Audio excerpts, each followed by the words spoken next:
Olá, meus amigos, sejam todos muito bem-vindos ao canal Politizando. Eu sou o William Jacob e nesse vídeo vou comentar a fala do Lula do dia 20 de outubro, em que ele deixa em aberto a possibilidade de não concorrer às eleições presidenciais em 2022. Antes de falar disso, eu quero pedir a sua ajuda para que se inscreva no canal, ative as notificações e, se gostar do vídeo, manda o dedo aí no like, porque isso é muito importante. E claro, aquele comentário, mesmo que seja um bom dia, boa tarde, boa noite, também é muito importante aqui para o nosso trabalho.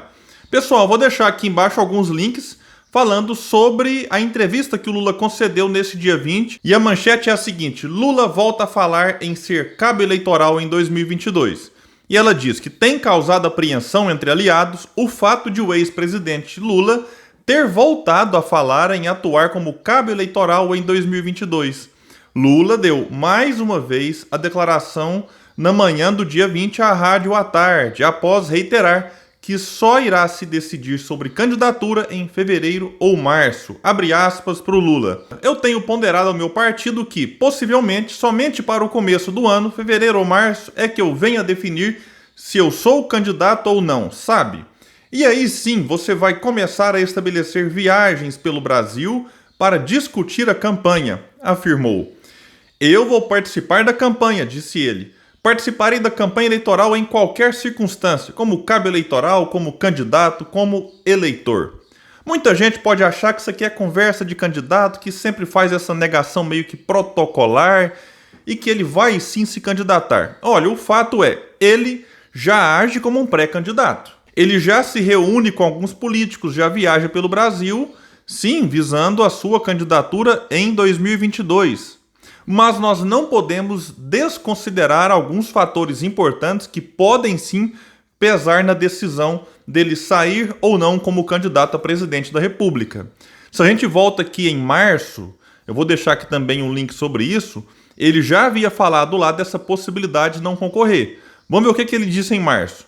Quando chegar o momento de concorrer às eleições e se meu partido e os demais partidos aliados entenderem que eu posso ser candidato, e se eu estiver bem de saúde, com a energia e o poder que tenho hoje, não vou negar esse convite. Mas não quero falar sobre isso. Essa não é a minha principal prioridade. A minha principal prioridade agora é salvar este país. Quando ele fala que em partidos aliados, quais? O único que nós temos certeza que estará com Lula é o PCO. Mas o PSOL, PSB e PCdoB, muitos que já dão essa aliança como certa, é necessário ponderar um pouco. Não está nada fechado ainda para ninguém. Então, vamos observar como é que vai ficar essa movimentação desses partidos. Enquanto eu gravo esse vídeo, eu percebo uma treta monstruosa entre petistas e pessoalistas por conta da votação de uma PEC ali relacionada à questão do Ministério Público que ocorreu no dia 20. E o presidente do PSOL, Juliano Medeiros, com uma postagem no Twitter meio enigmática, dizendo que ele vai lembrar o que está acontecendo. E mesmo que esses partidos fechem ali o apoio a Lula, se chega lá em março, abril, e eles dizem: Lula, você não pode ser candidato, será que isso realmente vai ter algum peso na decisão dele ser ou não candidato? Eu acho que não. Mas eu acho que outras coisas podem sim afetar. Vamos pensar o seguinte: o Lula vive um dilema, se ele ganha ou se ele perde. Se ele ganha, será que ele consegue governar o país? Porque o cenário que ele encontrará em 2023 é muito diferente do que ele encontrou quando foi eleito. Inclusive, nessa entrevista, ele foi lembrado que o antipetismo de agora é muito maior do que quando ele foi eleito. E aí, como é que ficará o clima, inclusive político, para o eventual governo Lula? E se o Lula perde, a gente pode dizer que ele sai das eleições politicamente morto. Vaidoso que é, talvez seja mais vantajoso encerrar a carreira de outra forma que não seja com derrota. E aí levanta-se a possibilidade do Lula se candidatar ao Senado. E aí ele poderia inclusive escolher o estado da Bahia. Muitos já apontavam para essa possibilidade lá atrás. E encerrar a carreira como fez Pepe Mujica, por exemplo, no Uruguai. Sem querer comparar, claro, aqui as duas personalidades. Deixo isso bem destacado neste vídeo. E aí tem muita gente vinculada ao PT que já canta vitória antes da hora, e isso não é bom, isso na verdade é péssimo. Porque Lula terá sérios problemas em 2022. E volta a lembrar do antipetismo. Porque se em 2018 o PT foi vítima de um antipetismo em parte injusto por conta de fake news, em 2022 ele vai ter que encarar o antipetismo justo, que surge a partir de alguns pontos, como por exemplo as relações nada republicanas com o Congresso durante os seus governos. E a corrupção, que foi elemento central, não foi periférico. Nós temos mensalão, temos petrolão. Se alguns juízes tiveram que inovar para condenar esse ou aquele, não dá para negar que existiu compra de parlamentares, sim, isso aí é conhecido, isso aí ninguém consegue negar. E tem uma outra parte interessante. E como o Pedro Doria lembrou, se a gente pode acusar a Lava Jato de exageros e de abusos, e dá mesmo, não dá para negar que muita gente se enriqueceu, se corrompeu e corrompeu os outros a partir da atuação da Petrobras e outras estatais. Um outro ponto que colaborou para existir o antipetismo foi o desastre econômico no governo Dilma. E o Lula é o padrinho político da presidente Dilma. Isso vai ser colado nele.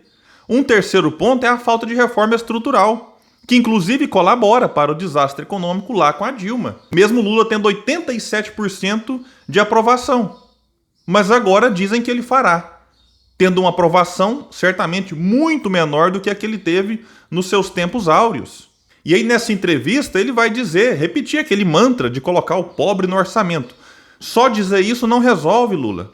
Porque você foi eleito em 2002 e em 2003 coloca para presidir o Banco Central, o que para muitos é o coração do governo, aquele que define a política econômica, alguém como Henrique Meirelles.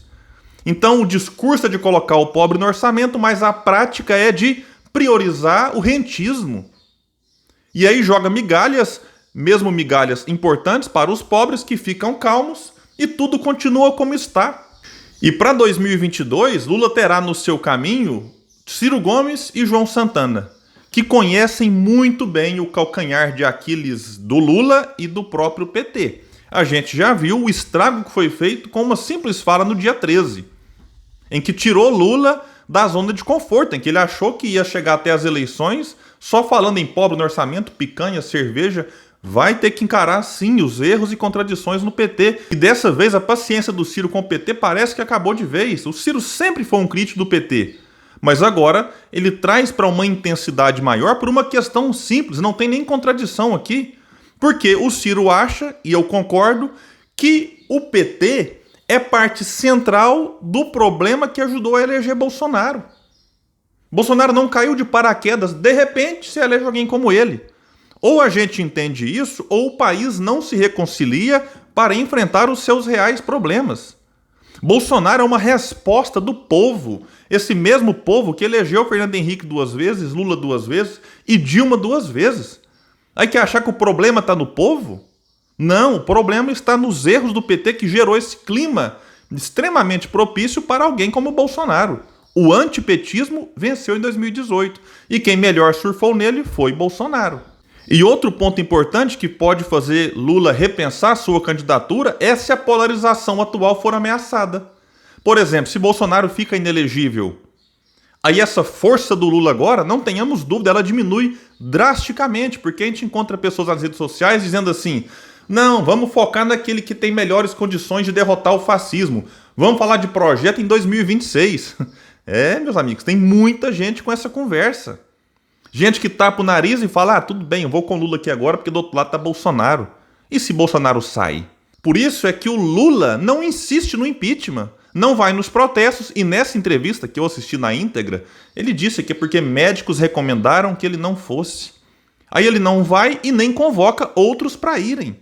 Mas aí o PT, para não pegar muito mal, o PT convoca, o PT vai, a Gleisi vai lá, discursa, mas não dá para comparar a força da Gleisi com a força do Lula. Então, se Bolsonaro sai da jogada ou a polarização distensiona um pouco, ou se o terceiro colocado hoje, que é Ciro Gomes, cresce nas pesquisas, chegando, por exemplo, ali a 20% em março, abril, que é o que muitos dizem que chegará, e aí o Ciro consiga pegar essa onda antipolarização, do nem Lula, nem Bolsonaro, daqueles que eventualmente nem gostam tanto do Ciro, mas dirão lá na frente, olha, eu tenho muitas ressalvas em relação a ele, mas se ele é aquele que melhor derrota Lula ou Bolsonaro, eu vou com ele.